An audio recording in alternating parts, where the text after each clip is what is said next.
the Bayshore community, growing engaged hearts, educated minds, and empowered visionaries. Number two, item two, approval of the agenda. I need a motion and a second for approval of the agenda. Motion? Second. Everybody in favor, say aye. Aye.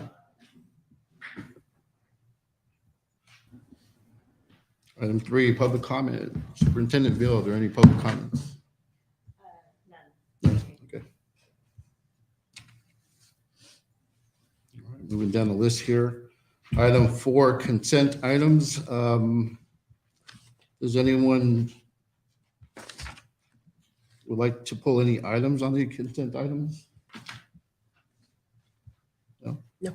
I need a motion and a second for approval of consent items. Motion. Second? Everyone in favor, please say aye. Aye. Aye. It's unanimous.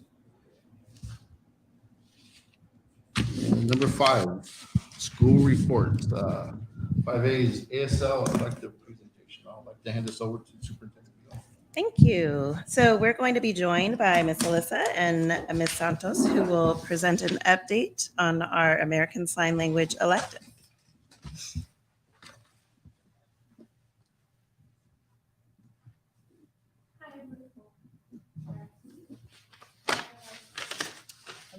It's not amplified. Okay. Hi, everyone. I'm Alyssa. I'm an instructional aide here. Good evening, board members. My name is Luisa Santos. I teach 7th and 8th grade language arts here at Bayshore. And we recently, well, not recently, but a few months ago, we started an ASL elective that we would like to share with you guys. Next slide.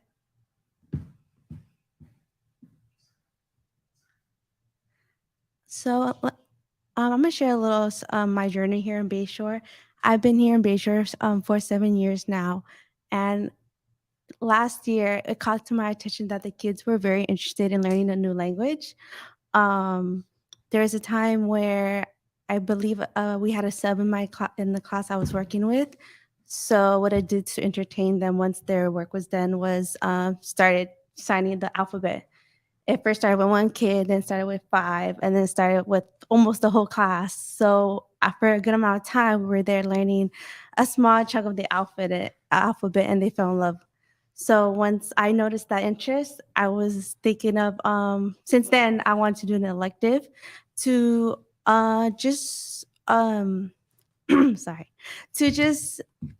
I feel like it is important. I noticed also throughout the years that there is no language core embedded to the school yet. And then once I realized that, I saw the importance of how learning this new language was, because that's me too. I was in college, and still is enhancing my skills in this language. So I wanted to bring my passion and my skills to the students. So to begin, why I study a foreign language? It increases mental abilities such as cognitive and critical thinking skills, memory concentration. It gives students an opportunity. Thank you. It gives students an opportunity to have a better understanding of the native language, learn their culture.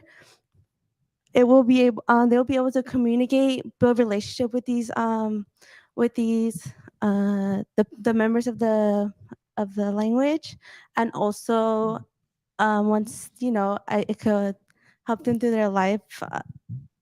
Really learning the language will help them. Sorry, I'm trying to get my words together. The language will help them in life, but as they go on, ASL is a third language used in the United States, so they'll be able to support them, because ASL is one of the language that is not often taught, because our common languages here is usually either Spanish, Mandarin, German, or French. So, and then also, if for middle schoolers, if we were to embed this to their curriculum, it can look great in high school application. Next slide, please.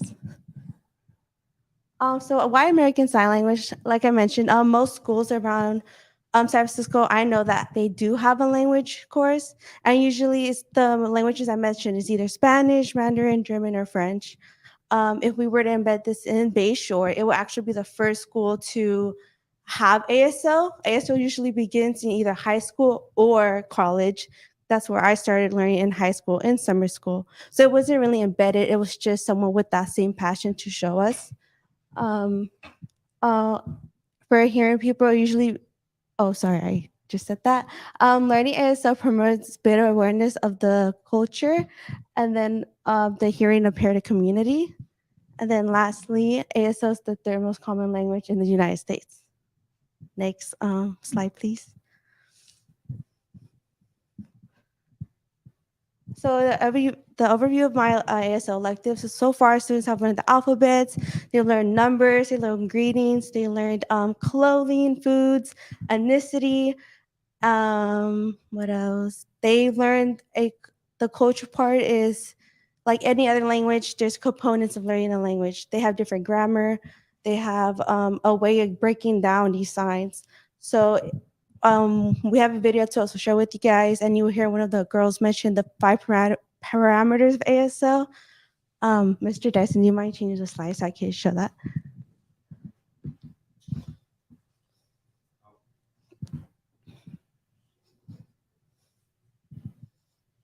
There we go. So this is the five parameters. So signing involves the hand shape, the palm orientation, the location, movement, facial expression. This is basically their grammar. And we emphasize this in class because there's so many signs that they use that are similar that they need to know what their signing is correctly and is taught correctly. Because once any of the signs are miscommunicated, the whole conversation could be a whole different world. So now we're going to share with you the video that Ms. Santos helped me create.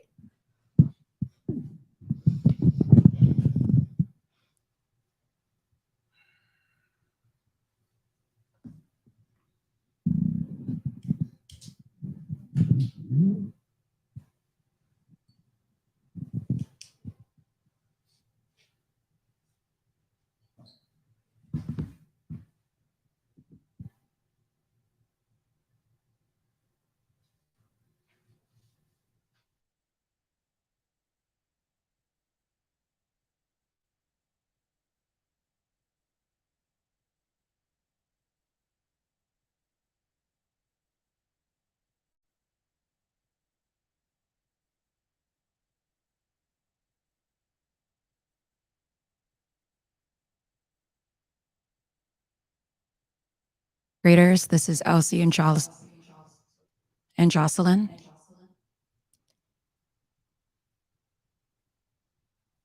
They're having a conversation about the clothing and also incorporating colors.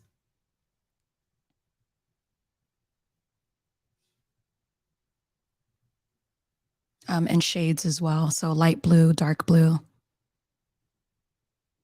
long sleeve versus short sleeve. We also learned about food and ordering at a restaurant. So they did some role playing. One of them was the cashier or waiter. The other one was the customer, and they were placing their order. And those were sixth graders, Lennox and Jaina. Here we have seventh graders, Fatima, Giselle, and Yongtong, ordering spaghetti and pizza.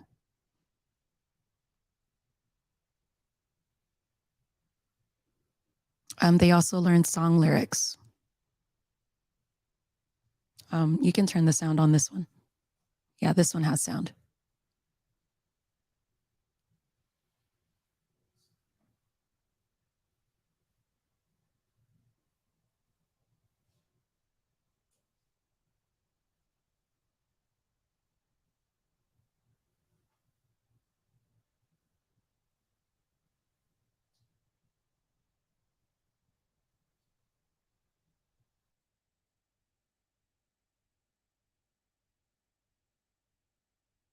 They select a song of their choice, and they learn the signs to the song lyrics.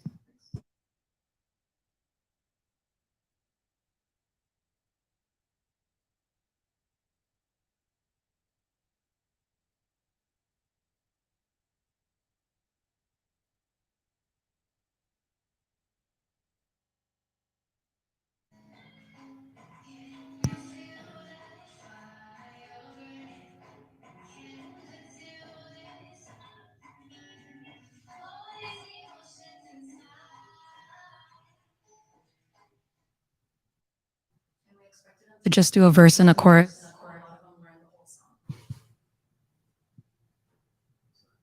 Sorry.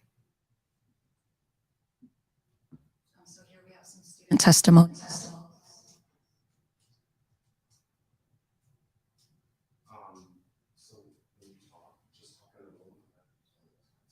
and I've been turning it off.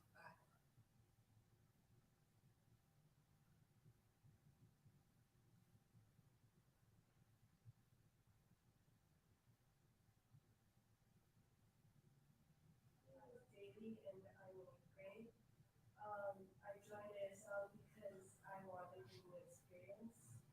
A couple of things I've learned in ASL for how to keep a conversation going with a deaf person. I think ASL is important because it can help me in the future, especially since I'm going to. Hi, my name is Billy. I'm in 8th grade, and I learned ABCs in ASL, and it taught me more ways to communicate, not only by talking, but with the mouth. My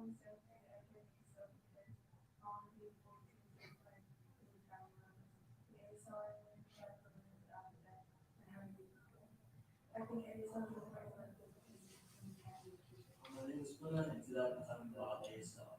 Studying ASL promotes better awareness and sensitivity to the deaf and hard of hearing community.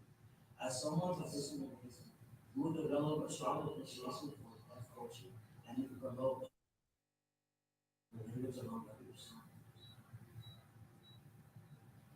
So we got to collaborate with Mr. Luke.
Can you spell your name first?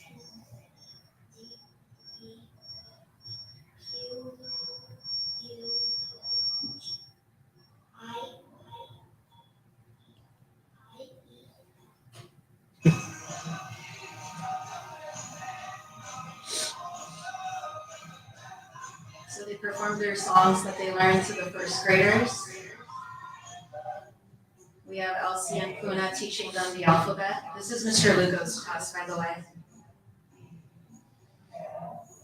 You can see they're very engaged, very into it, learning quickly. And then they teamed up with a buddy in ASL. We gave them alphabets to cut out and paste, and then they circled the letters of their name and learned how to spell their name. So you see the cross-grade collaboration as well. Nice.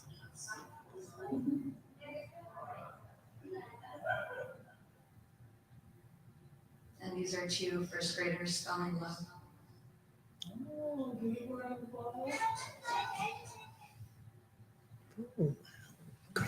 Thank you for watching. Miss Alyssa wanted to add something else.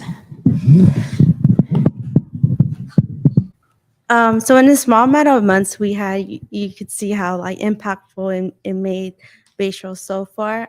I wanted to present my elective today because I'm still undecided if I'll be back next year as an instructional aide because I got into grad school, but I would like to come in to continue this elective for every day if it's possible, if my schedule, how we can work out a schedule plan, but it will be beautiful to continue learning this language because as we can see also, if we start young, once they're in 8th grade, they're going to be able to learn a whole new language, like they can continue on with their lives. Thank you. Thank you. Thank you. Very Very nice. Do any of the board trustees have Need the mic? questions? Need the mic? Yeah, thank you so much. That was a wonderful presentation. I had the opportunity to see that in live action during an assembly here with various students, and to know that we have ASL in our school is very important. And it's a language that transcends from way back when, and to have this expanding is very important in how we communicate, because I believe we all communicate using ASL at some level. But it's very rewarding to see how this has come into the educational part of our education in our school system here in our district. So again, I appreciate your presentation, and thank you so much. Thank you. Thank you. Thank you. Thank you. It was amazing to see that. I was just busy looking at Puna with his uniform. Why is he not wearing uniform? But I'm very grateful for the knowledge that you have, that the two of you have, to embed it in our children. As you mentioned, that we will be the first school, in the first school to have this implemented in our, in electives. So thank you so much. Appreciate it. Thank you. Thank you. Thank you.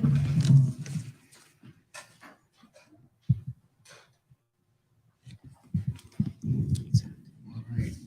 We'll move on to item 5B, lead by learning presentation. Can I hand that off to Superintendent Beal? Okay, great. So I think we'll have Ms. Santos come back and Ms. Pape. So our leadership team had the opportunity to attend some professional development Thursday late afternoons for the last several months, and they wanted to come and provide an update. There is a brief abstract in the agenda that speaks a little bit more about Lead by Learning, but I'll turn it over to our teachers to share their own learning. Yeah. So also on call with us is Ni Trong, and she's going to introduce herself on behalf of Lead by Learning. Hi, everyone. Can you all hear me?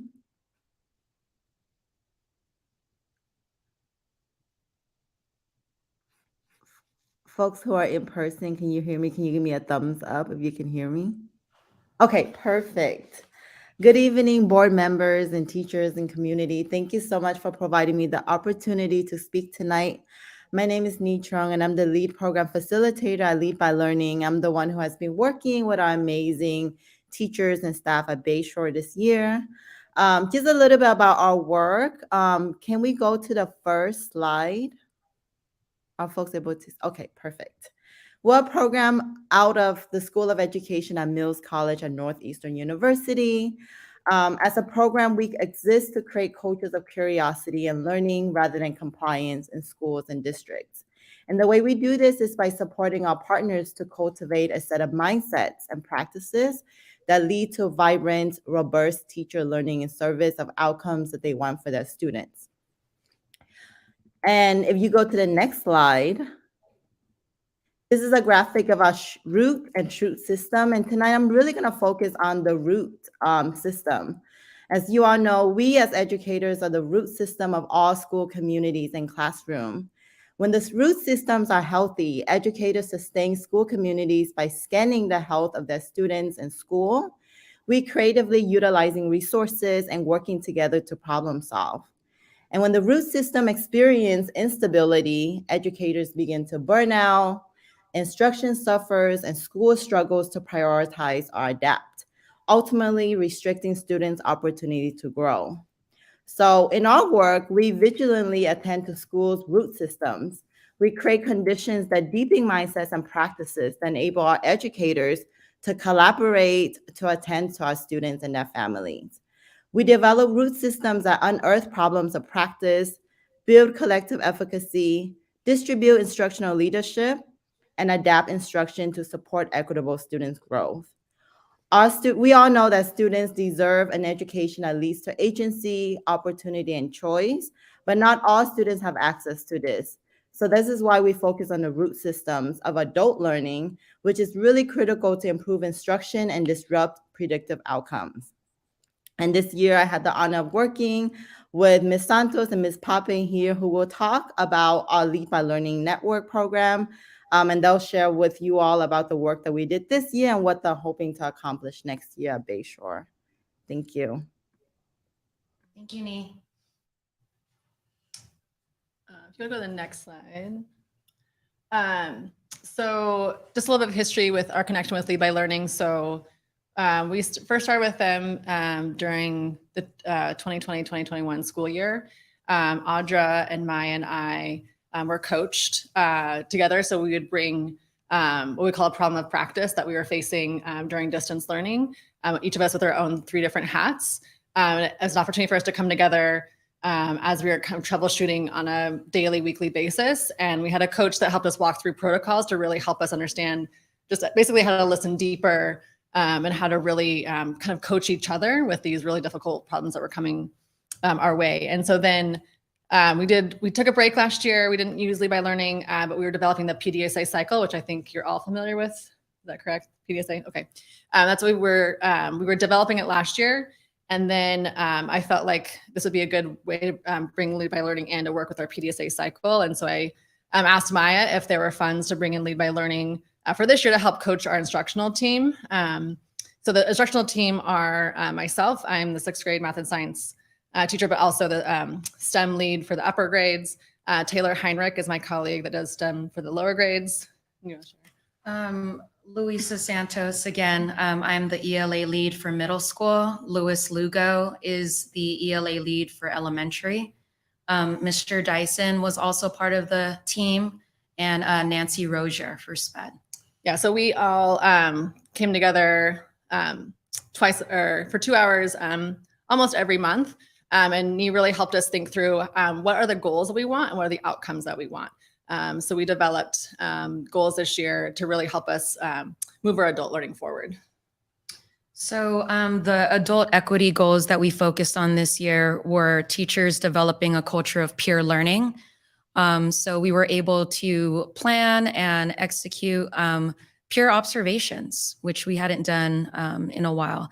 And we wanted to grow in our practice through observations with the focus on observing content-specific language, especially with vocabulary instruction and vocabulary development amongst our students. For our students' equity goals, we wanted the students to use teacher-provided sentence frames in their writing and discussions to accurately use content-specific vocabulary. How did we come up with these goals? We looked at the iReady data, we looked at our CAST data, and school-wide we noticed that vocabulary development was a goal that we wanted to focus on. It was a area of growth that was seen amongst all grade levels.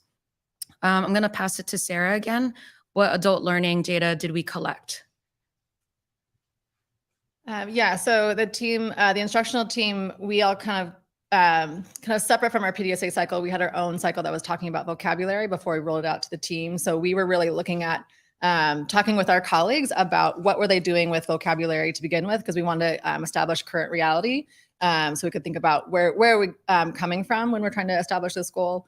And so we talked with our colleagues and we collected photos of what teachers were doing. We talked with our colleagues to find out. And then what we realized in the STAR, as a school, we were not feeling very confident about teaching vocabulary. And we did not have a shared or consistent vocabulary instruction practice. And so that was something we wanted to work on.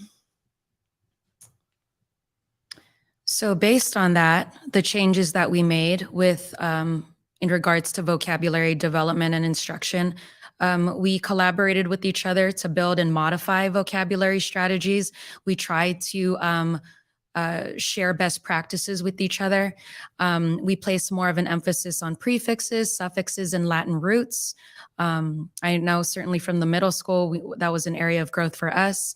And we created an opportunity to do, like I said, peer observations to see how others are teaching vocabulary. So middle school was able to see elementary was able to see middle school. And by far, on behalf of the teachers that participated, I would say that that was their favorite part, was the observations. Yeah, so the impact on our work this year, part of what Lead by Learning does, one of the pieces of it is called public learning. And that's when one person goes in front of their peers and they present kind of, so something related to the goal. And so Mr. Dyson actually was one of our public learners. Taylor was one of our public learners. And it was really amazing to hear them share. And then we asked them questions to help them process. But while I was hearing Mr. Dyson process his vocabulary instruction, I was thinking about my own vocabulary instruction. So public learning is really a key part of this. And it was really helping us to establish how can we bring this back to our peers. And so we've done kind of a modified version of that with PDSA. We aren't quite doing public learning, but we have established this consistent learning routine. And that's really focused on student learning. So every time we come together, we're talking about what students are doing, which is a shift in our practice. And yeah, well, Louisa was talking about that the teachers are really excited about going into those classrooms and see what's going on. And we've had people say, oh my gosh, I never really realized what the grade above me was doing. And that's really important. So we're really establishing that grade spanned collaboration. Yeah, and that it's just a really positive environment on the Wednesdays that we've had. What do we want to celebrate? We did and are still doing the PDSA cycles, the Plan, Do, Study, Act. So every month we've been meeting with our colleagues, our grade span levels, looking at student work, analyzing student work, talking about sharing best practices, and we've been pretty consistent at it. So I would like to celebrate that. We've had a couple teacher-led PDs around the PDSA, which have made a difference for teacher buy-in. In doing this work, it's been just really powerful to be in community with each other, like literally in the same room. So we'll be meeting with grade spans, but all in the gym. And again, talking about student work. And the snacks have been great. So I just want to celebrate that as well. Ms. Pape is going to close us out with our takeaways. And then Nee is going to kind of give an overview of the catalog of services, which is also attached in tonight's agenda. Yeah, so we would love to have either continue this with our leadership team, because one of the things we were noticing last year is that just like with people wearing so many hats, it's really hard. The instructional team can kind of get lost. And what Lead by Learning was able to do was really help us go in a very specific direction and give us coaching on how we're making our goals. Are we meeting our goals? And having someone outside our school site was really helpful too, to just ask us questions that sometimes we just have a blind spot for. And then we also got to talk with other schools. So we were on a Zoom call during those 2 hours, and we would do cross-school collaboration. And so we'd hear what other schools are doing. And I know I've shared this before with Superintendent Veal, but sometimes it can feel really isolating here as a teacher, because I'm the only 6th grade math teacher. And so it's really great to get that cross-school collaboration. And just really the support from all the Lead by Learning coaches. They're just really amazing in offering guidance and feedback, and really just helping us think about critical pieces of our adult learning. So yeah, we just would love to continue working with them next year to support our leadership team. Anything?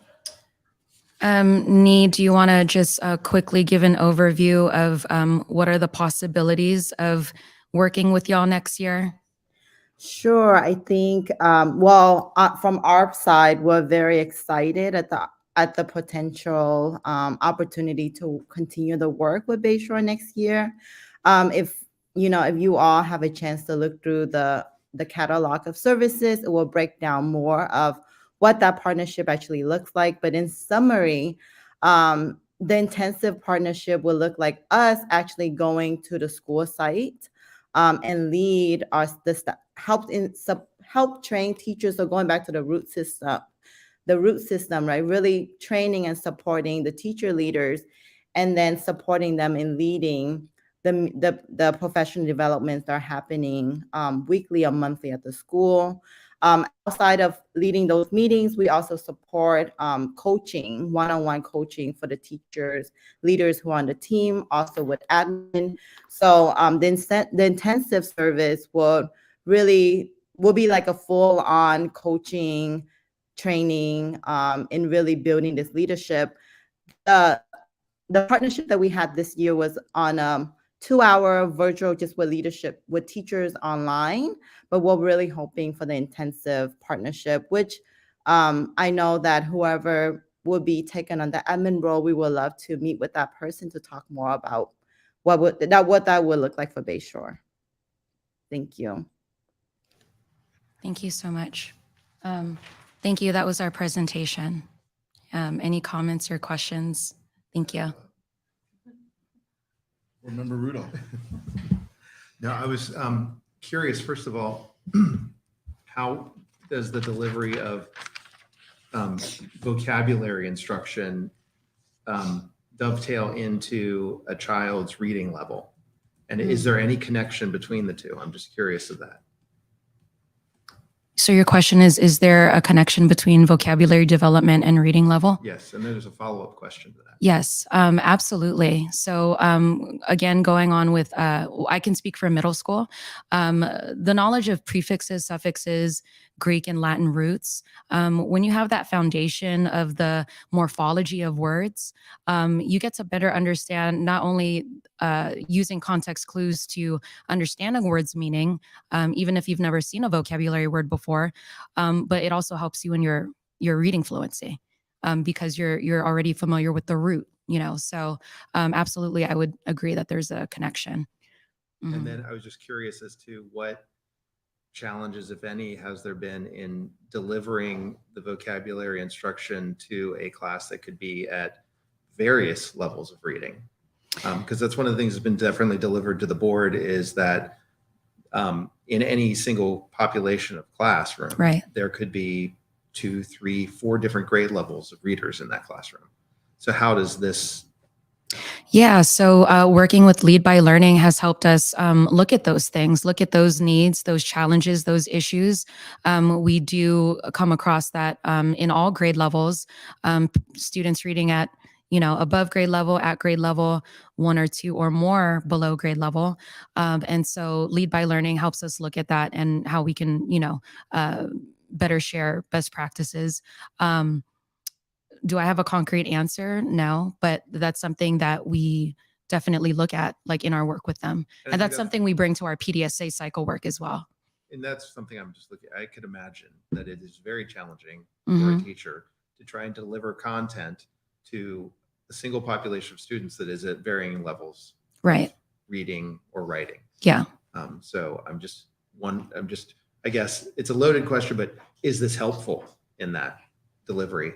Yeah. Yeah, I can. Go ahead. I would say it's helpful. I was also going to say learning about Spanish cognates within the English language, knowing that has helped us with our EL learners as well.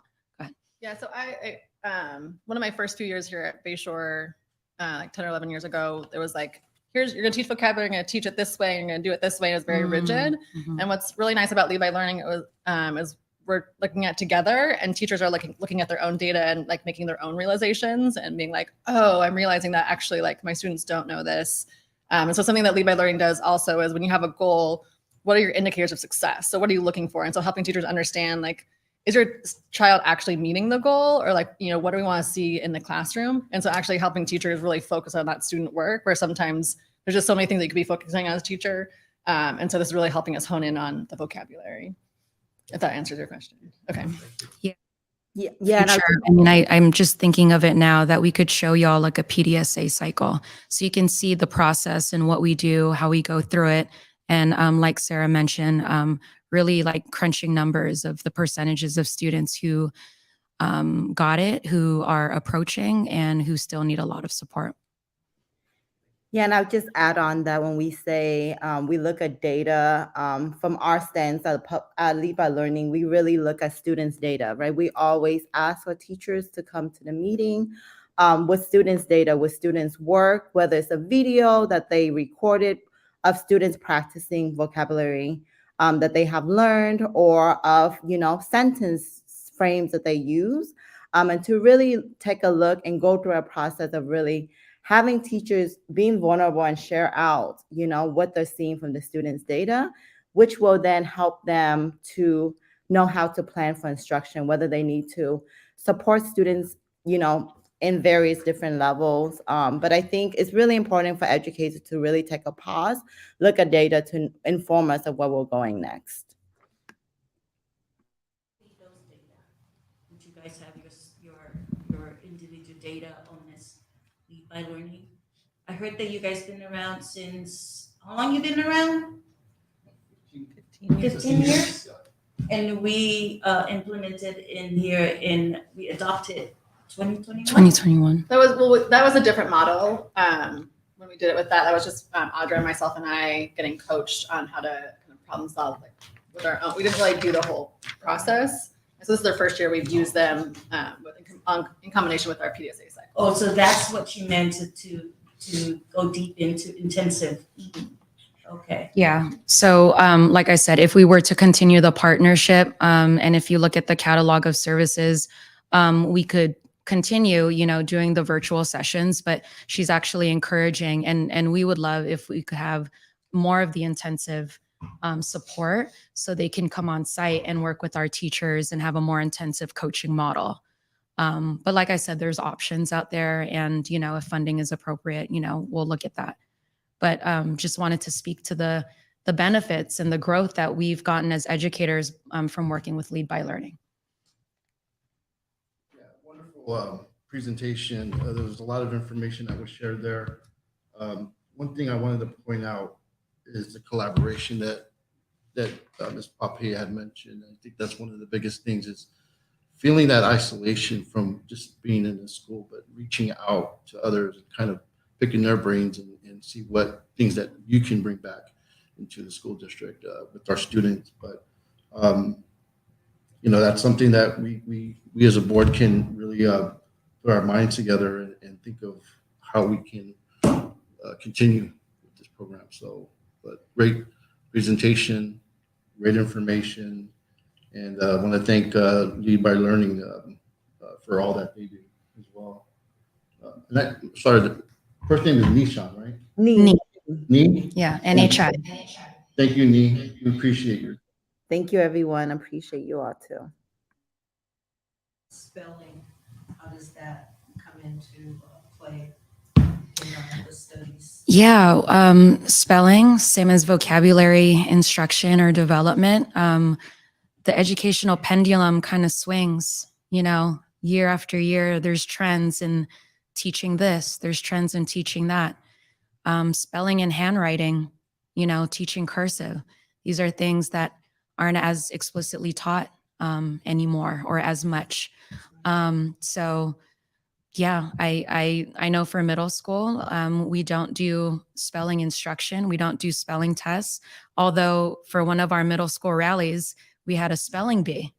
And that was really engaging and fun and successful with the kids. But as far as instruction, spelling curriculum, workbooks, we don't have that in middle school. So, yeah. Any other questions? Thank you all for your time. Thank you. Well, Santos, I have one question on your last presentation. Are you going to be able to have that on our website?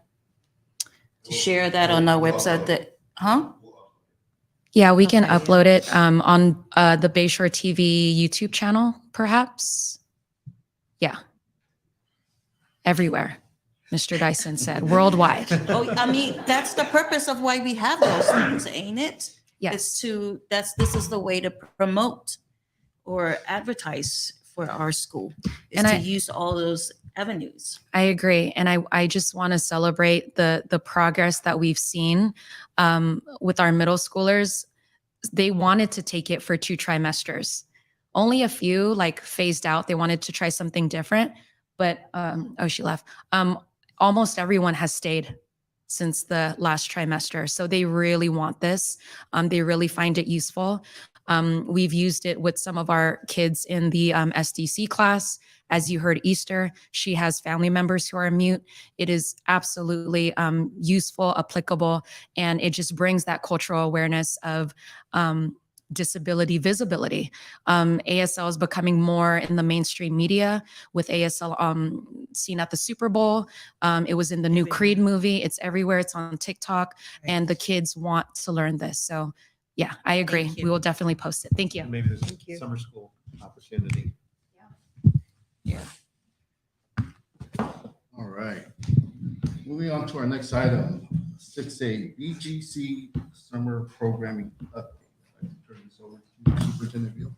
Yes. Well, first, before we begin, I do want to thank you, Sarah and Louisa and Alyssa for both of those presentations. I think it's awesome to bring the learning that's happening on a day-to-day basis to our meetings. So thank you for taking the initiative to bring these presentations to us. So yes, we are going to move to our collaboration with Boys and Girls Club because we will be partnering with them to provide some summer programming. So we have our team here, if you would come.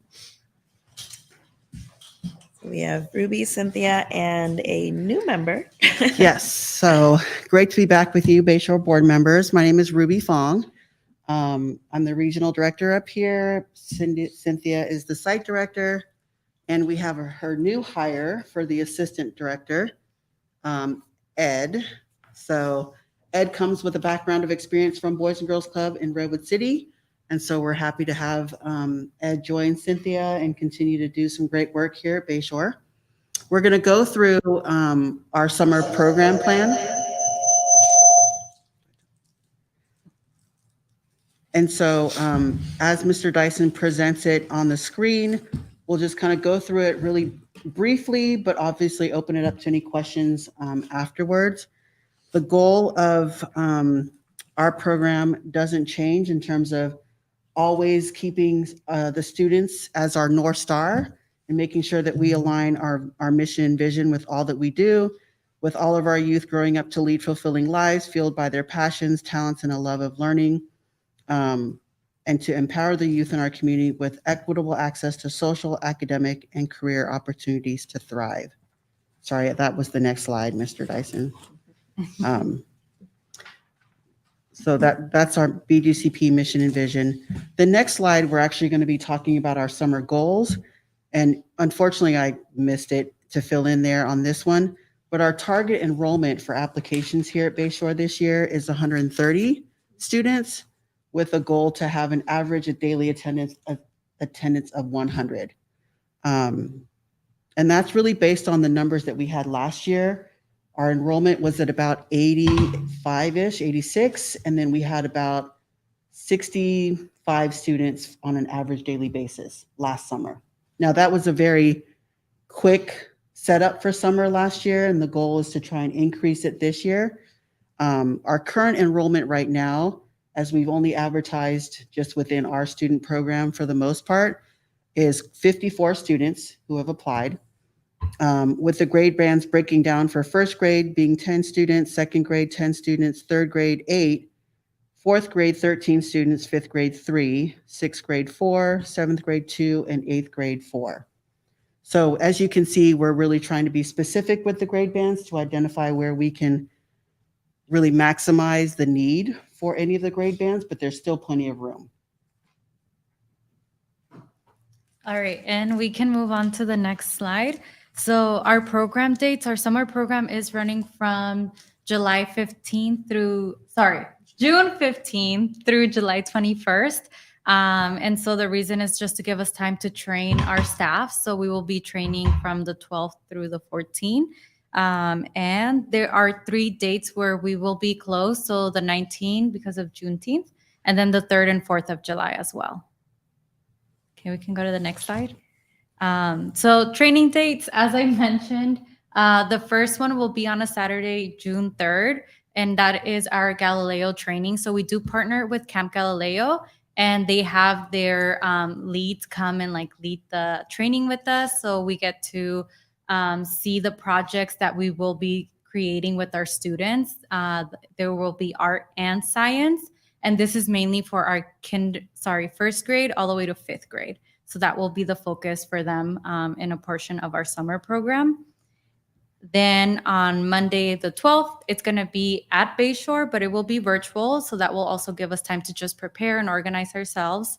And the 13 and 14 will actually be at our Redwood City clubhouse. And so that's where we will be training to learn a little bit more about the curriculum and the academic components that we will be leading for our students for the whole summer day. Any questions so far? Okay, so we can move on to the next slide. So essentially, you'll see a lot of stuff on here. Basically, it's a draft schedule. But what I want you to really think about is really the components that we're going to be offering this summer.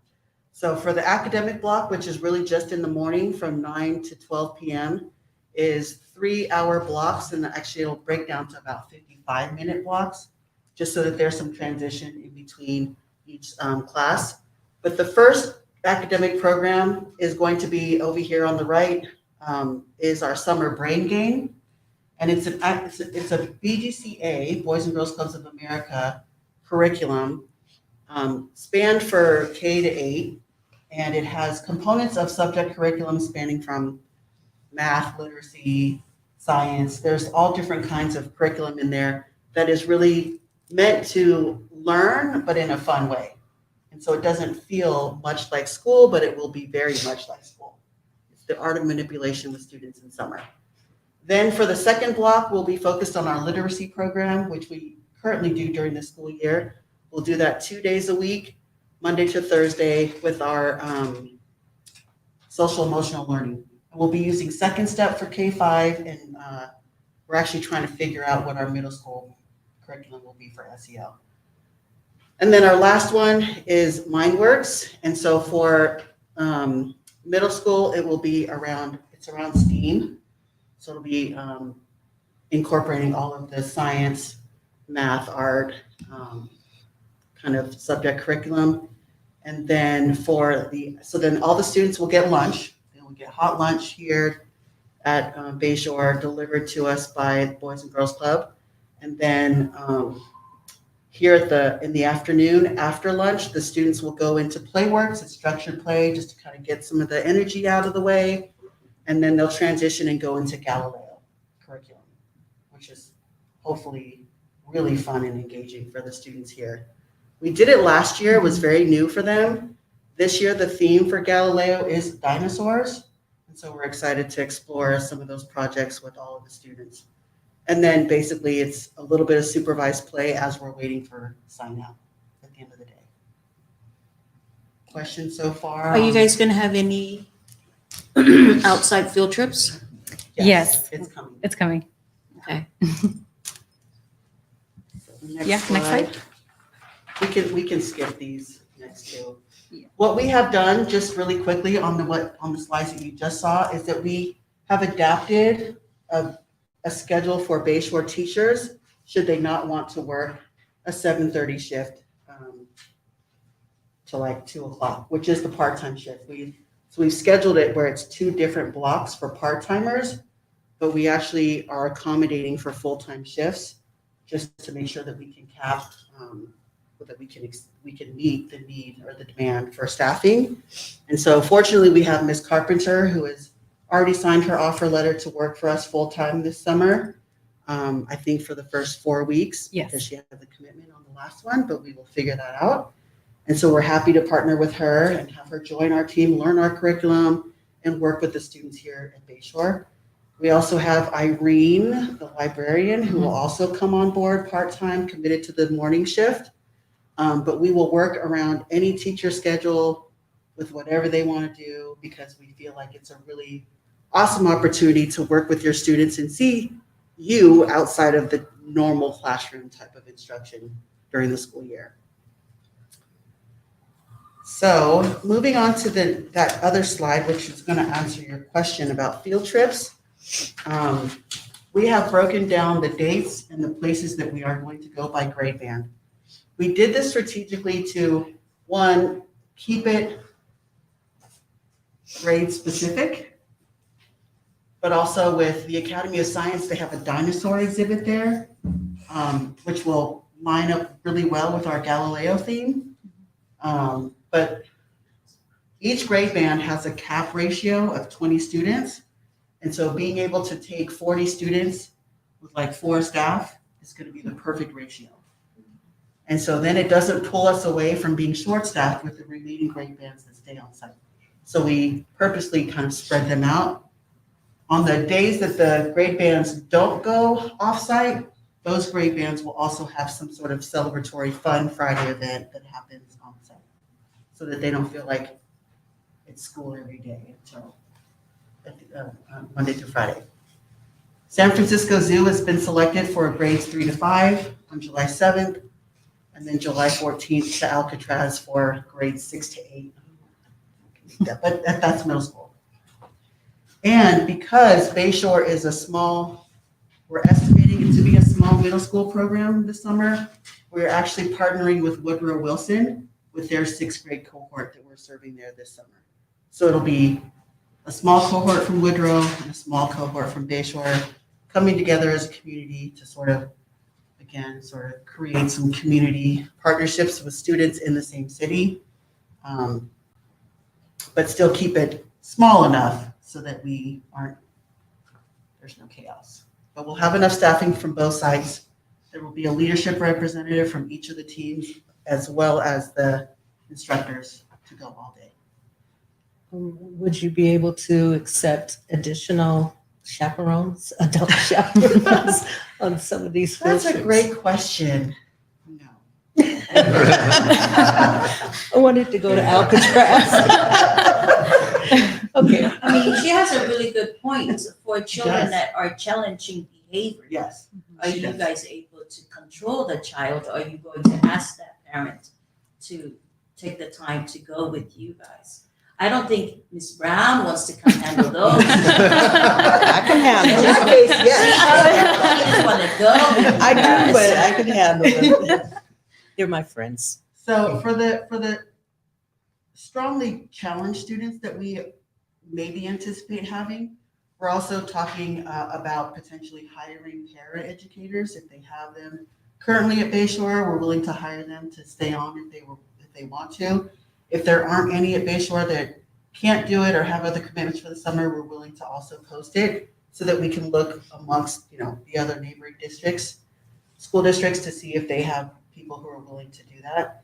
Our staff is not trained to take students, to work with students in that capacity, so to take them on a public field trip is even more dangerous.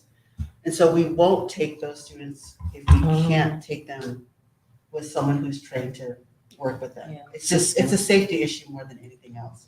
But we will do our best to figure out how we find people that are qualified and equipped to work with students who are challenged in whatever way that they are. I'll talk to you later. And just to add on in terms of behavior, we are going to have a family contract that they get to sign how we're supposed to behave. Similar to the school year, we also had a family contract. And so in that contract, we're including for field trips, the expectation is that the student is in good standing and is behaving well. So they're earning this field trip. It's not just given to them because they're a part of the program. So that there will be that behavior and also attendance component. If they are there the 4 days out of the week, then they qualify as well as based on behavior. So we do have that, and we will share that with caregivers when we do have our orientation sessions with them. All right, Next next slide. slide. So what do we pay?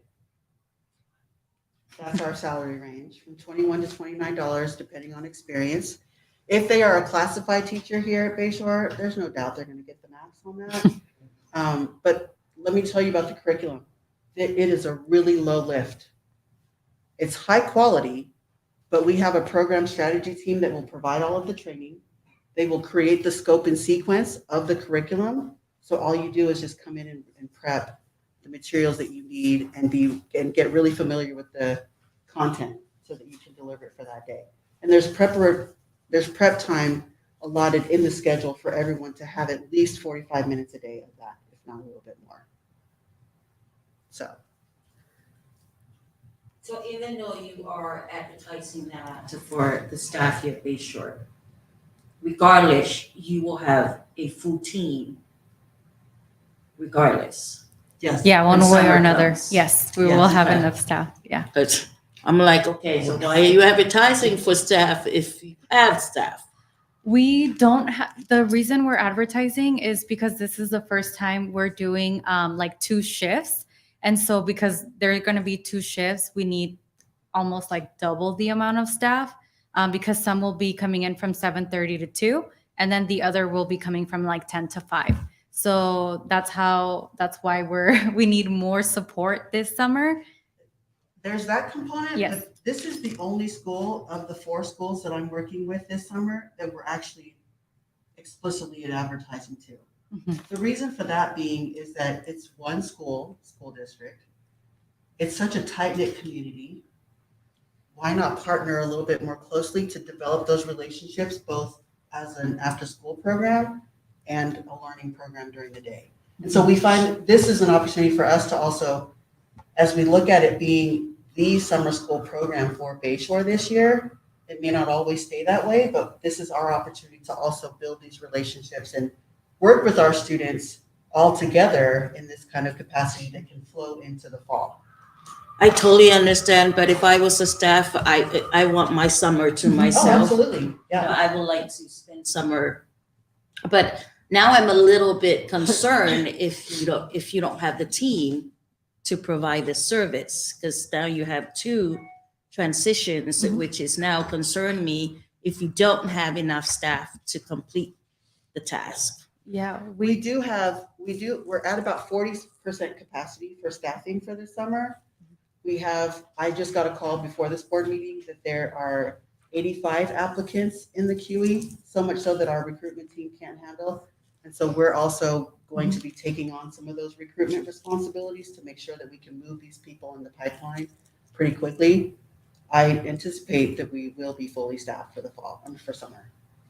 yeah. And I've also been having interviews for summer instructors and also offering if they're willing to start a little early so that way they get acclimated with our students and our community and just feel a little bit more at ease when they transition into the summer role.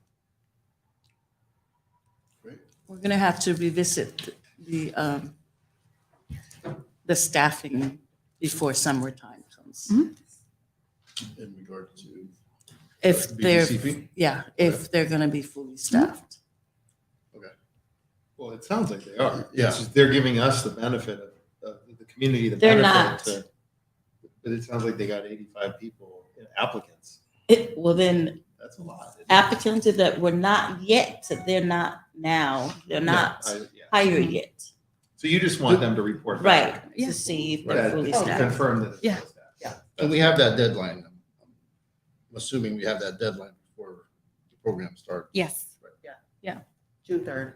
Okay. That's our Mhm. deadline. Thank you very much. Sure. Thank you Sound for- like they're gonna have The fun. next slide is actually going to hopefully incentivize this a little bit this is for anybody, not just Bayshore, but for our summer bonus incentive is if employees attend 90% of the 24 program days, whatever that math comes out to, they will get at the end of summer a $500 bonus.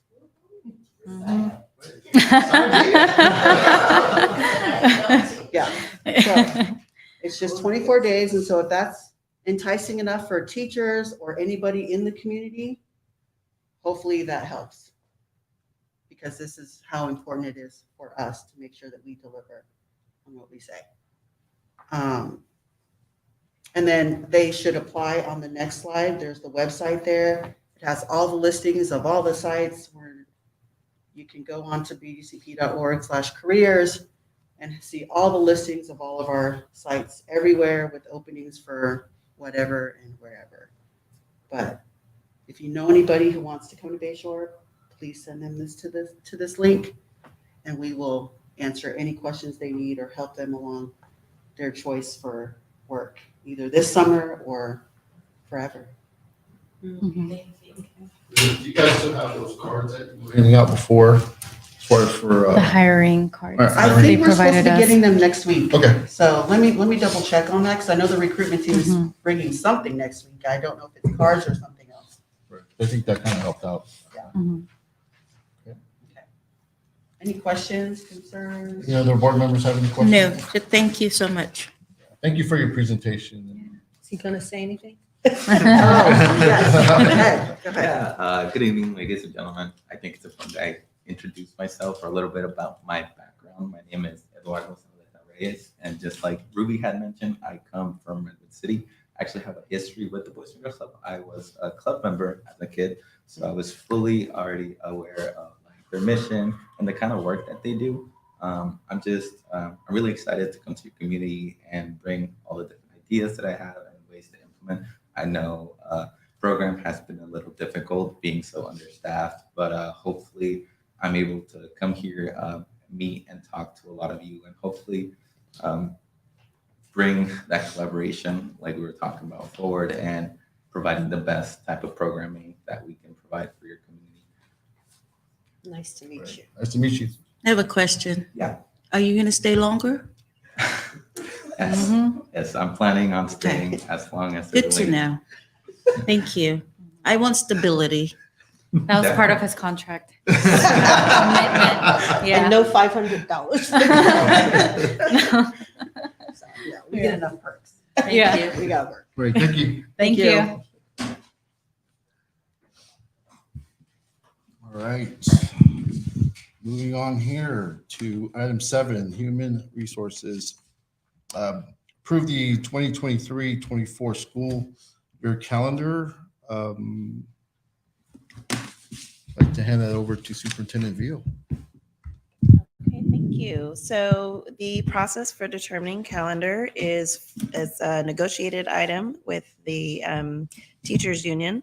The process includes the superintendent providing around 4 options for the calendar. Usually one of those options are as closely aligned to the Jefferson Union High School District calendar.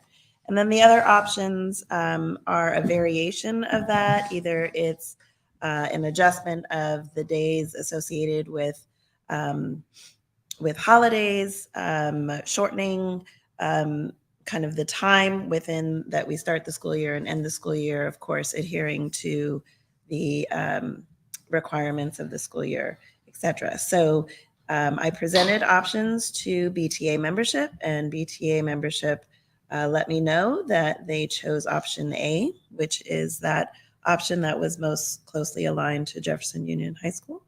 So we ask that the board approve the calendar so that we have something to share with our community for the next school year.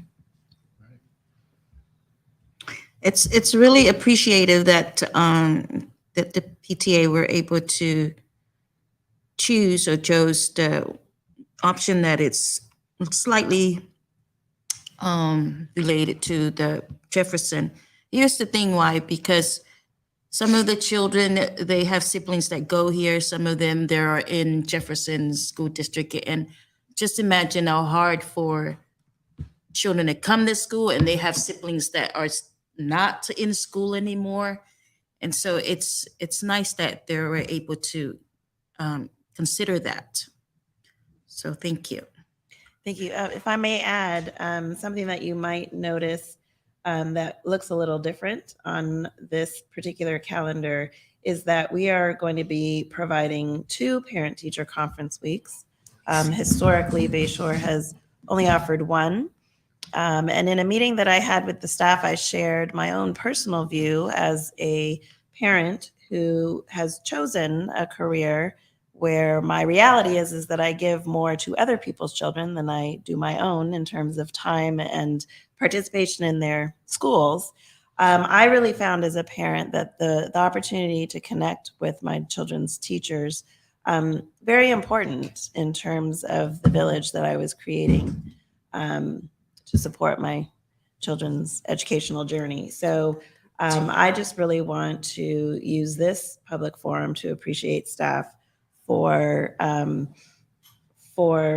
putting the work in that is it's going to take a lot of work to be able to coordinate time during the school year to provide that high quality touch point for parents. And I just really respect the professionalism that the staff has acknowledged is necessary. So that's something that you'll see. You'll also see that we have the same number of professional development days, which are 4, 2 which occur at the beginning of the school year, and then 2 that are Mondays after a break. And this was somewhat strategic in my thinking of offering these dates. Mostly because coming back from a break is a transition for us all. But it really has helped professional communities that I've led and been a part of to come together for our own adult learning at the end of a break, and at the start of a new part of the school year. So I just wanted to point out the thinking behind offering those dates. And then lastly, I want to put an idea in the board's minds, not for a decision now, but you'll see at the start of the year, we have August 10th and 11th, which are right now scheduled as new teacher orientation days. So those, any new staff coming to Bayshore, they have an extra 2 days on their work calendar to become oriented into our community and our practice. And then we have a whole staff pre-service days on the 14th and 15th. What I would really appreciate the board considering this year is to offer at least a half day of an additional professional development day. It would be an optional offering. And this would occur probably on August 9th. And the purpose of this is to provide an opportunity for the new principal to establish community with our staff. This is a very successful practice that I've benefited from, not only as a principal, but also as a mentor of principals who join a new community. The onboarding process is very important. And this serves as the first step in that onboarding process. I've actually had discussions with staff about our Bayshore onboarding practices and where things could be improved. And so I think this is one step in that direction for helping to start relationships off on the best foot. So that's something we can talk about more later, but it's something that I did keep in mind as I was also creating this option. Any questions about or comments about the calendar? No, I think the calendar looks really good, considering that we're going to be added 2 sessions for teacher-parent conferences, which I feel is very important, especially going to the midpoints. Other than that, I don't have any further questions unless any of my colleagues have any other questions. So we want to add another day on August 9th.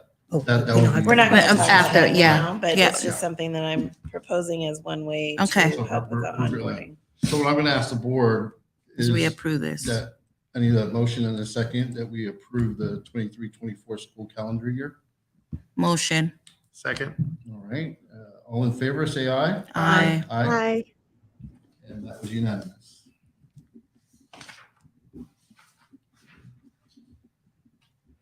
So we're going to have 2 times for conference. I would love to see the participation from the parents and any excuse for anybody not to make it any of these days.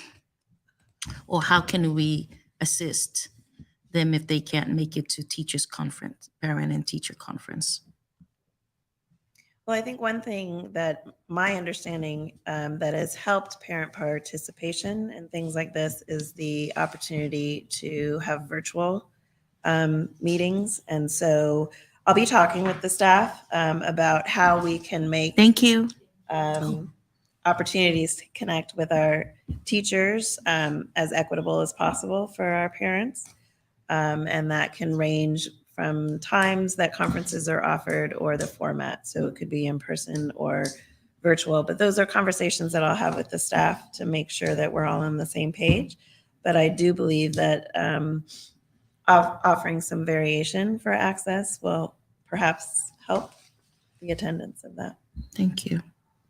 Well, I think also on that note, something that really helps is having a good system or tool. And I don't have one on the top of my head, but a way for the teachers to send it out to the parents and an easy way for the parents to sign up. Because I think part of the difficulty is if it's kind of done manually, then there's miscommunication, where if there's a way to send a link to a phone or an email address and the parent can go open it off in the web browser on their phone or in their email and block out that calendar, and it automatically populates for the teacher, so the teachers aren't having to do extra manual work, then it makes it a lot more likely to be successful. So that's something that we can try and figure out a way to do. There's definitely tools out there, so it's just a matter of finding the right one. There's some teachers actually do put right. There may be some teachers that do have ones that work. You're talking about across the board. It would be ideal, because if you're a parent that has multiple children here and one teacher's using one system and another teacher's using another system, then it's kind of confusing. Oh yeah, I know. Yeah, it happens. So if we could standardize the process, but not make it more burdensome for the teachers or the parents, then I think that would be a great way. So can we ask Santos, since Santos here, Miss Santos, what system are you using that it's helping out a lot since you've been here in Bayshore? I'm sorry to put you on the spot. No, I was About to leave. with Mr. Rudolph. I use something called Calendly. Oh, yeah. Calendly is a booking system that syncs with your Google Calendar. You can also use Google Calendar as an appointment system, and I'd be happy to train all the teachers on that next school year. Oh, it's pretty easy. Well, there you go. And it will be all unison. Yes. Okay, moving on to the next item, business and fiscal services. 8A, approval of the resolution 22-8 authorizing the establishment of cafeteria and milk fund. I'll turn this over to Superintendent Vila.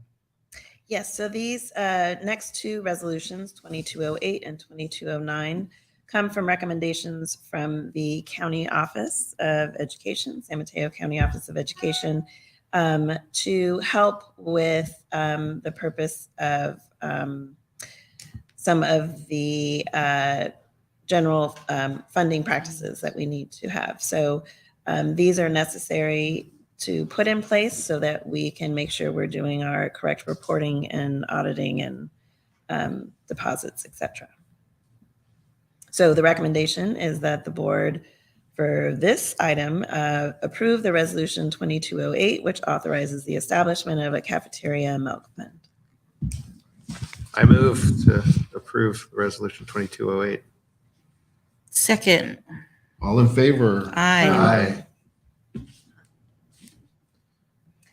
And the next resolution, 2209, it is also recommended that the board approve this resolution, which would authorize the establishment of a revolving cash fund bank clearing account. I move to approve 2209. Yes, second. You can second. All in favor? Aye. I think that was unanimous there. And we have 8C, public hearing. Public hearing input on the BSPA contract proposal for the 22-24 school years. Bayshore Elementary School District is proposing to open negotiations on Article 8, hours of employment, Article 9, wages. I'd like to open up public hearing at 7:40. Are there any speakers? No? Okay, we'll close public hearing at 7:41. And we have 8D, public hearing input on BESPA contract proposal for the 22-24 school years. Bayshore Education Support Professional Association is proposing to open negotiations on Article 9 wages. I'll open up public hearing at 7:41. Are there any public? No. Okay. Public hearing is closed at 7:42. Okay, and we're moving on to superintendent reports. 9A, ATSI, additional targeted support and improvement update. I'll turn this over to Superintendent View. Thank you. So Mr. Dyson, if you would please start my presentation. Okay, so in this part of my superintendent report, I have 3 things to update the board on. The first one being the ATSI, so the additional targeted support and improvement. So Mr. Dyson, if you'd advance a couple of slides, please. And the next one. All right, so these next slides are from the webinar that I attended at the San Mateo County Office of Education. ATSI eligibility. So ESSA funding requires that state determines which school are eligible for targeted support and improvement, which is TSI, and additional targeted support and improvement, which is ATSI. And this is based on student group performance on our California dashboard. So LEAs within the school, as it states up here, must meet the criteria for ATSI, or that meet the criteria, must collaborate with educational partners to locally develop and implement an ATSI plan to improve student outcomes. And when you are identified as a school that is under ATSI, it means that you have a population of your school that is performing below the level that all students are performing at. So the state determines which schools are eligible for CSI. CSI, the areas of parameter are low graduation rate and low performing. And those who are not eligible for CSI are eligible for ATSI. So the next slide. This is kind of just reiterates that. And I'm sharing this because we are eligible for ATSI. And then the next slide shows the different student groups that determine your eligibility for ATSI. So you'll see that there are qualifying areas either in race or ethnicity, or you have student groups such as homeless students, English learners, foster youth, students with disabilities, or socioeconomically disadvantaged students.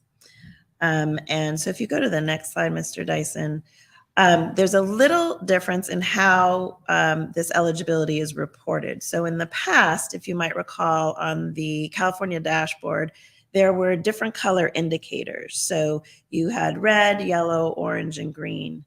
And so if you were looking at a prior dashboard, the area of concern would be red. This year's dashboard, they did it on that scale. Excuse me. What are those called? Yes, thank you, bar graphs. All right. A little under the weather. So if you go to the next slide, Mr. Dyson, our sorry, can you go to the next slide? And then I'll ask you to return back to that other slide. They're out of order. So I circled the area where we have our qualifying. So it's our students with disabilities. They qualified in the very high range for chronic absenteeism. And I'm showing you this particular student group report because you'll see that we have all students who fall in the medium range. Because there are more than 2 levels of difference between where all students are performing, which is in the medium range, and where the students with disabilities are performing in chronic absenteeism, which is a very high range, that is what qualified us for ATSI. So if you go to the previous slide, I just wanted to share a perspective of what what our county is experiencing in terms of ATSI. So you'll see that of all the different student groups that I mentioned on a previous slide, we have several districts who qualify under these different student groups. We have several districts qualifying and several schools qualifying. So if you're looking at the top row, students with disabilities, there are 16 of the 23 districts who qualify in this area in either chronic absenteeism, low graduation rates, or high suspension rates. And then of those 16 districts, there are 71 actual schools who are qualifying. So this is a pervasive issue. If you go back, before we get to that one, thank you, yes. So what does this mean? It means, as you may have seen, sorry to be jumping around, but because we have this particular area designated, it means that in our LCAP, we have to highlight specific actions that we are going to do to address change in this particular area. So we'll be having future discussions about how we are addressing. There's actually, of our students, 34 students with disabilities qualify, are impacted by this. And our chronic absenteeism rate is significantly impacted. I don't know if you remember a couple of board meetings ago, I talked, or it might have actually been the last board meeting, I talked about absenteeism. And our independent study practice is needing some adjustment, as well as our SST practice, so our student study team practice, where when we start to notice a pattern of concern, whether that's in behavior, attendance, academic performance, or what have you, it is our obligation to get on top of that soon. We have students, I had a conversation with a teacher who was telling me that we have a student, several students with 20, 30, or 40 days of absences. I don't know how it got to that point. Right. After 3 to 5, It's a call. I understand we have illnesses and life happens. Totally understand that. But what the numbers should trigger at 3 and 5 is a conversation to find out, okay, what's going on? Are there resources that we should be putting together? And those conversations happen first between teacher and parent. But then if we can't solve the problem on that particular touch point, then we need to bring in more minds, and those minds being school administration, or counseling if that's the area of concern, and any other staff that can help support or come up with a plan of support for the student. So I have ideas and practices that I'm confident we can put in place next year to help start to address this. It can include, Ms. Marion, your favorite parent ed opportunities. So I am, I'm glad we've been identified, because this is a significant area that we can put some strategic steps in place to help to address. But I did want to bring it to your attention, because you will see that highlighted when we have future conversations about our LCAP.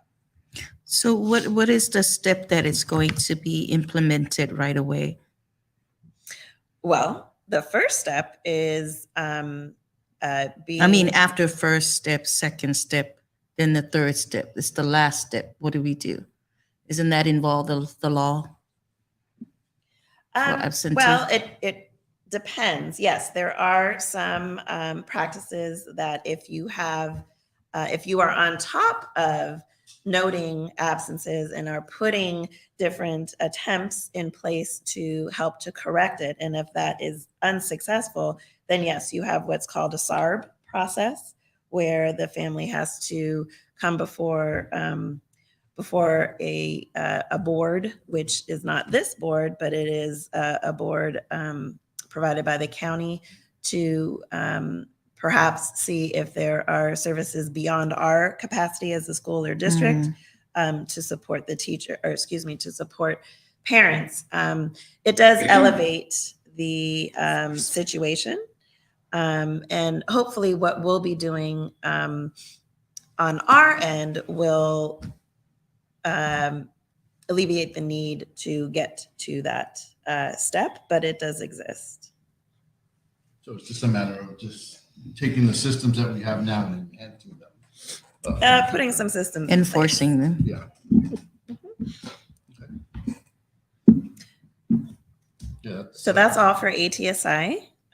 Would you like me to continue with the school, Yeah. community schools planning grant? Yeah. Okay, great.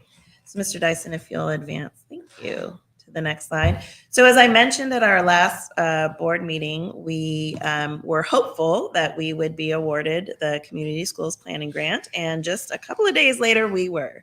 In fact, we made the news. The Mercury News had an article about this exciting opportunity that was granted not only to our district, but to several districts in our county.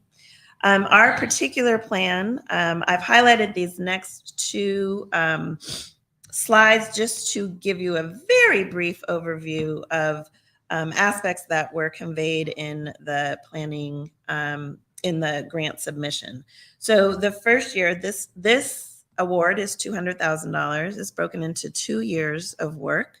The first year will focus on putting some people in place to lead the work. So that first person will be a community schools coordinator.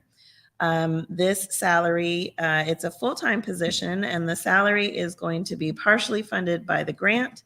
And part of the grant requirements is that we use other district funding to match part of the salary expectation. So the salary will be $100,000. And so $40,000 in the first year will be provided by the grant, and then the district has to match that, which means they have to find other district funds to make up the difference. So that will be coming out of our general funding. We do have another, and you'll see, you can't see it in that particular slide unless you blow it up a little bigger. But what it says in that district, thank you, the object code 1000 is that 0.4 of the community schools coordinator will 0.4 of this will come from this grant, and then 0.6 will be leveraged from another grant that we have, which is the K-12 Strong Workforce Grant, the CTE Pathways grant that we have. So that's the plan for that. The other, we have to include, of course, benefit costs. There will be materials and supplies in terms of things that we can put in place to help with obtaining community partners' input around what our needs are as a community and what we would like our community school to be able to provide our school and community. It also includes funding for a community schools consultant. This is work that is not new. This has been done very successfully in other places. And so we'll be looking to bring on a contractor who is familiar with starting community schools to help the coordinator with their work. And so that's really the bulk of the first year, putting people in place and starting to gather input around the work that will be done. And then the second year, if you go to the next slide, thank you, Mr. Dyson, is continuing to fund salaries of the people in place, but it also starts to create funding to support participation of a task force. So that task force really it has the responsibility to dive into the actual work, creating meetings, preparation, communication, et cetera, so that at the end of this year, we're in the position to apply for the community schools implementation grant. And if you remember from our prior meeting, there are 3 levels of community schools. The first one is the planning grant, the second one is the implementation, and then the third one is the ability to sustain the work of the plans that you have implemented. So really excited. I'm going to be working with the county office to create a job description for the community schools coordinator. Um, and and once that is created, we will post it. It's available for in-house staff to consider as well as external candidates. Um, and yeah, so that will be a very exciting process to begin soon. Any questions about community schools? Yeah, I'm looking forward to that. Once we get everything buttoned up and moving forward. Anyone have questions? No, I Community think schools? Very it exciting. explains Yeah. very well. Thank you. Great. Yes. Go ahead. No, go ahead. And then TTE coordinator update passes back over to Superintendent Bill. Thank you. So so in my one-on-one meeting with President Abelana, he had asked for me to provide an update because there was a question as to what progress we've made with our CTE intent to build an elective program that aligns to the CTE pathways that exist at Jefferson Union High School District. So we had applied for a K-12 workforce grant round 4 grant and received it. And it was around coordinating the opportunities for these CTE electives. And so I'm showing this particular slide because it breaks down what our allocated resources are over the years. So the first year, 21-22, there was just a small amount awarded with regard to certificated salaries. This year, you'll see that there was $74,400 allotted to cover some of the money that would go towards the CT coordinator and an AME teacher, which is our favorite AME teacher here. So part of Mr. Dyson's funding comes out of this grant. And then you have, again, you'll see that we have to account for employee benefits associated with these things, books and supplies. So this year, $25,000 was provided to our AME program in order to get materials and supplies and equipment. And then this $15,000 was intended to stipend one CTE teacher and extra funds. Going back up to the certificated salaries, we have used a portion of this to help, as I said, fund Mr. Dyson's position. The other portion of this, $40,000 to be specific, went towards hiring a CTE coordinator by the name of Mr. Shaquille Ali, who has attended some of our board meetings and knows at least one of our board members quite well. And the intent at the beginning, before the school year started, when Mr. Ali was working with Principal Baker, was that he was going to be able to have a schedule, because he has a very full life responsibility outside this particular position, that would allow him to be able to be on campus in the afternoon to help facilitate not only the community partnerships that were part of this responsibility, but also to be able to build capacity between those partnerships and our middle school teachers, so that we could have CTE start to have offerings of our electives that were aligned to CTE pathways.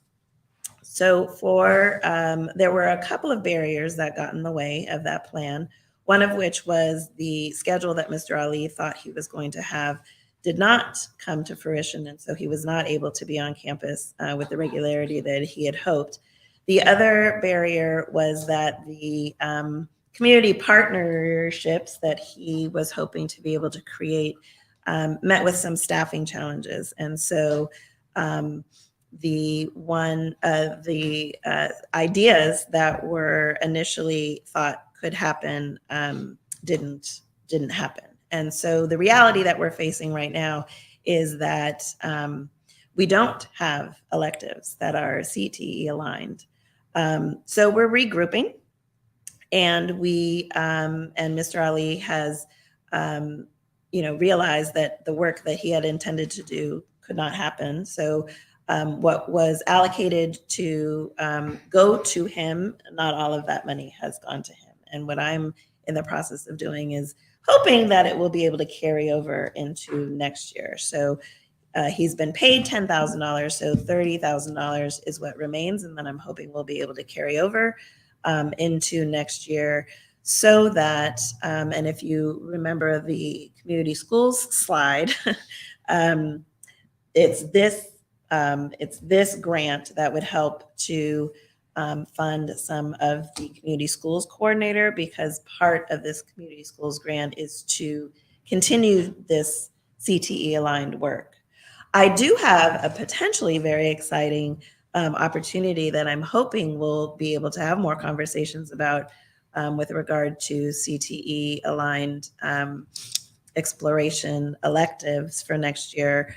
But I don't have information to share on that today that is with any assurance, but I can tell you a little bit about it. So I had the opportunity to do a site visit with Ms. Pape to Bowditch Middle School. San Mateo Foster City has, over the last couple of years, made similar efforts to provide elective options for their middle school students to align to the CTE pathways that are offered to their feeder high school, which is San Mateo Union High School District. And they were they've been very successful in implementing a program called Paxton Patterson. And these are different modules that are aligned to CTE pathways that students get to experience as elective options. Now, at a district in San Mateo Foster City's size, they're able to hire a coordinator who can facilitate all this. We don't have that capability. So what I've done is invited a representative from Paxton Patterson to come and visit Bayshore, and she's coming next Tuesday to walk around and see what we have and make recommendations as to how we can begin to perhaps provide this opportunity to our students. And then I'll take that information to the middle school staff with the larger conversation of how can we build a robust elective option for our 6th through 8th grade students, so that by 8th grade we could potentially offer at least one pathway, at the very least offer the exploratory experience for them to have enough information to, when they get to Jefferson Union High School District, be able to start a CTE pathway with the knowledge of what those pathways mean. Or even be set up to the extent, if they choose a pathway, that we actually have a CTE teacher here and able to offer, which is the AME pathway for Mr. Dyson. We could have the option of having him provide an elective to our 8th graders that would serve as that entry point, so that students in that elective in 8th grade enter into Jefferson Union High School with credits for that CTE pathway already, which was the intent behind applying for and receiving that round 4 grant. So there are some exciting opportunities that are not cheap, but that I'm looking into getting more information about, to see what our opportunities are, so we can have an important conversation with our middle school staff. So to be continued. Does anyone have any questions? Any board trustees have questions on the CTE coordinator update? Very exciting.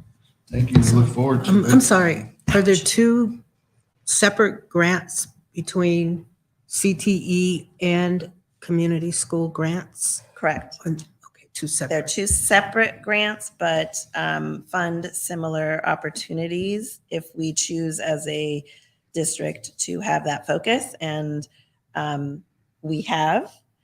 The interesting thing about where we sit as a district is that we're also in the process of solidifying board priorities, solidifying our strategic planning and goals as a staff, aligning those things to make sure that the decisions we're making about programming and about how we're spending our money are in the same direction and we're moving forward together versus the splintered approach that sometimes has been taken.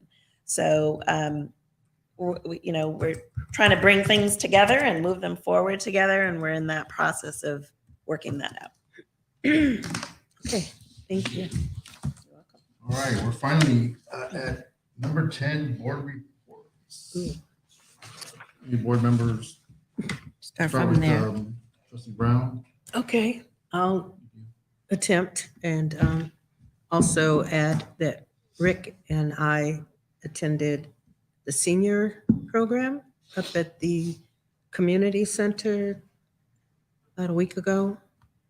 And there were maybe 2 or 3 speakers. One was the Daly City Police Department. The other was Library Park and Rec. So there was a lot of information that came across the table. It was a very informal group. And what I got from the police officer, sirs, too, that they wanted to join at some time our board meetings, not to present or anything like that, but just they want to have I guess, sort of a presence and be more active in this whole community. And I just wanted to mention that. So it's up to the board or the community whether they would like the police officers to. It's a public, they can be here if they want to. Yeah, I mean, they really want to be visible. Nice. And then the second one was the library is having a health and fitness fun fair next month on May 13th. And I can send a PDF flyer. And I mean, we can also have a table there if there's anything we wanted to present to communities about Bayshore or Bayshore School District. Oh, and they have a great lunch up there for the seniors. What was it? It was lasagna with Italian sausage and a good salad. It was very nice. What else? Yeah, and so also the seniors would really love to meet our superintendent. So maybe you can go up there for lunch, skip the lunch here and anyway, if you could, they would really love to meet you. And also because when we were doing our superintendent search and hiring, I invited the senior group president, well, she's president, Phyllis Rizzi. So she was part of gathering information with the seniors on what they would like to see in our new superintendent. So you're already in their minds. And now you're here. So you can maybe, okay, you're invited for lunch. Okay, so that's it for me. The only thing I have is just, I know that there is coincidentally a lot going on Saturday, April 29th. One of the things that is going on is the D5 Community Resource Fair at Saramonte, hosted by Supervisor Canepa. Yeah. And that will be going on from 11 a.m. to 3 p.m. That's all. You guys can still make it. And Ms. Falco, any board report? I won't be reporting from the libraries anymore. I'm no longer in the libraries. I am now in the planning commissioners for the city of Daly City. And interesting thing to find out, so that one of the things they will be, that it's an ongoing discussion or they go through, it's the zoning. And I'm like, hey, the yes. I also attended a very interesting diversity conference in Minnesota, and to find out that education was not even a talk. These are like global, like corporate, big, huge corporate, talking about diversity. And then I'm like, I think we're okay where we at with Bayshore in our community, because we're already embedded in our children. We're in a very diverse community. Now, one of the things I said in there in one of the workshop, and it was my turn to say something. And I said, if we had this conversation at a very early age, we wouldn't be sitting in here and having this conference to start with.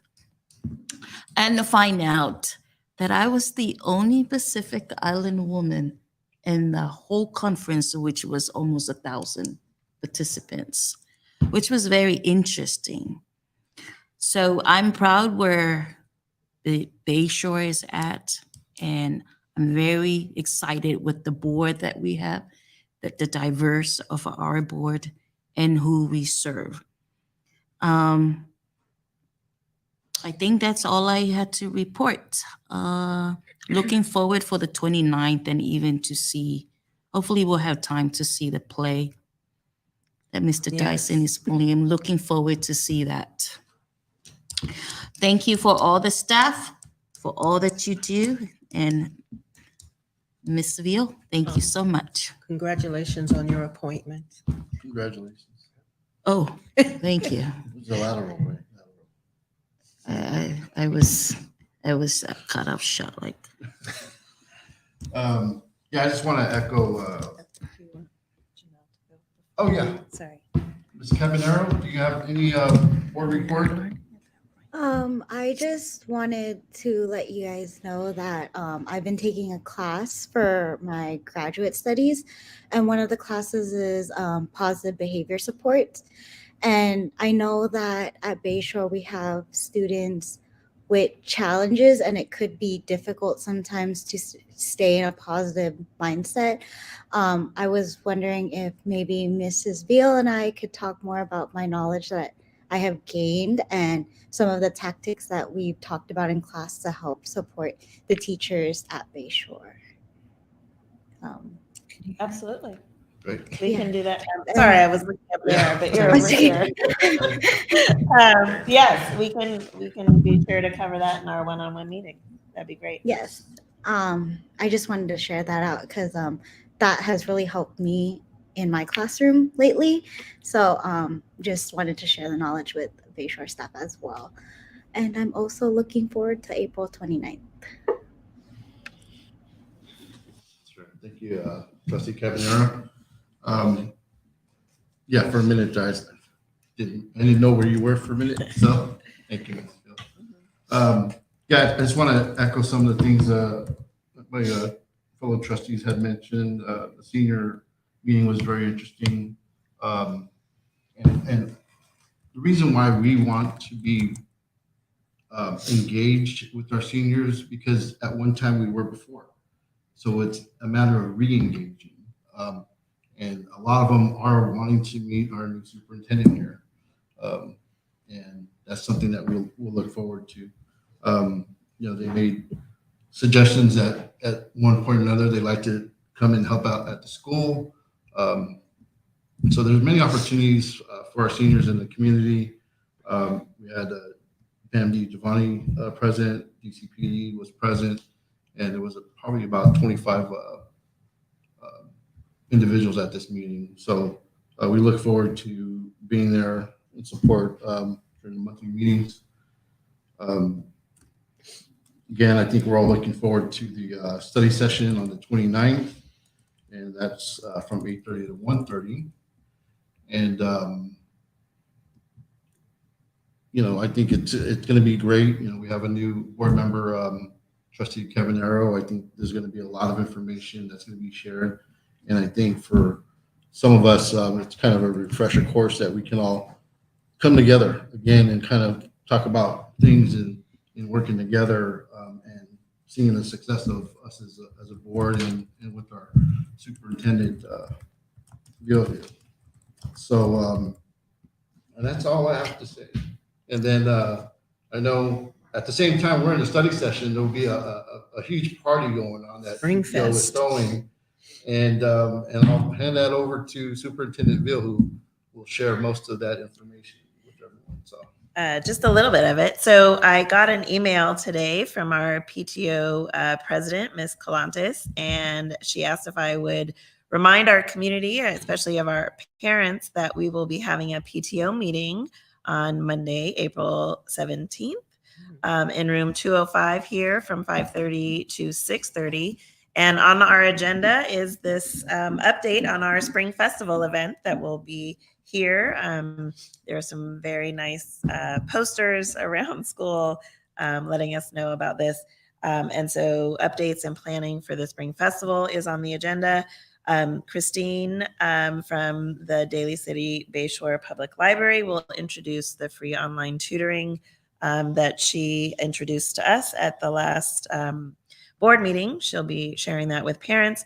And then I will also be providing an overview of our LCAP plan. So this marks the LCAP season where we're having community partner conversations. Now our LCAP is entering the third year of a 3-year cycle. So there aren't any new goals on our LCAP, but rather just an update I'd like to provide to our parents about what we're doing, how we have allocated our resources, and get any input or personal experience from parents in relation to our goal areas that they would like me to be aware of or consider. So this is a really important conversation. I do want to extend the invitation to our parent community, and hopefully with each meeting I have seen increased participation. So I look forward to a huge gathering on Monday at 5:30. Awesome. Thank you. And again, I'd like to extend thanks to everyone who attended physically today, and our viewers that are viewing us through our Bayshore TV YouTube channel, and that's ran by Mr. Dyson as well. And I want to thank everyone. I want to thank our board members here. I want to thank our superintendent. And this meeting is adjourned at 8:20.